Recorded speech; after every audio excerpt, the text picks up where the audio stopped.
আমরা আপনাদেরকে কথা দিচ্ছি, জামাতে ইসলামী এবং ইসলামী দলগুলো যদি ক্ষমতায় যায়, আলহামদুলিল্লাহ আমরা হব আপনাদের সেবক, আমরা আপনাদের মালিক হব না।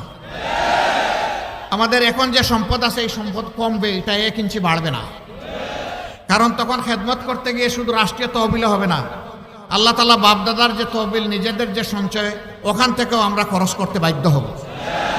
এখন সবাই আলহামদুলিল্লাহ, আগের নির্বাচনে তিনি 1 কোটির মালিক, পরের নির্বাচনে তিনি 100 কোটির মালিক।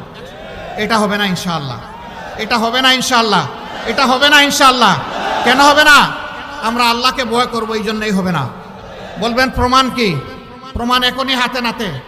5 আগস্টের পরে অনেকে অনেক সামাজিক অপকর্মে জড়িয়ে পড়েছেন। আপনারা বলুন তো, ইসলামী দলের কর্মীরা কোথাও কি কোনো অপকর্মে জড়িয়ে পড়েছে?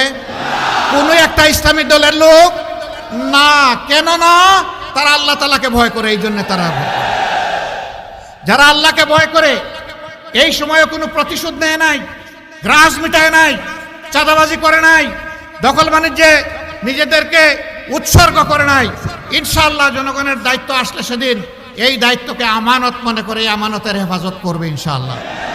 তখন বাংলাদেশকে আর পিছনের দিকে তাকাতে হবে না। মুসলমান, হিন্দু, বৌদ্ধ, খ্রিস্টান সবাই তাদের জীবনের নিরাপত্তা পাবে, সেই সাথে তারা মর্যাদা নিয়ে বসবাস করবে ইনশাআল্লাহ।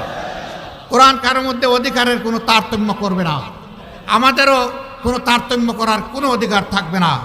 এই জন্যে আমরা আল্লাহর উপর ভরসা করে আপনাদেরকে কথা দিচ্ছি, আমরা সেই বৈষম্যহীন সাম্যের বাংলাদেশ, আমরা সেই কোরআন ভিত্তিক কল্যাণের বাংলাদেশ, আমরা সেই মানবিক বাংলাদেশ আমরা ইনশাআল্লাহ গড়তে চাই। প্রিয় ভাইয়েরা, আমার জন্য একটু দোয়া করবেন। কি দোয়া করবেন আপনারা? মনে মনে চিন্তা করেন, তবে আমি একটা দোয়া চাই। আপনারা জানেন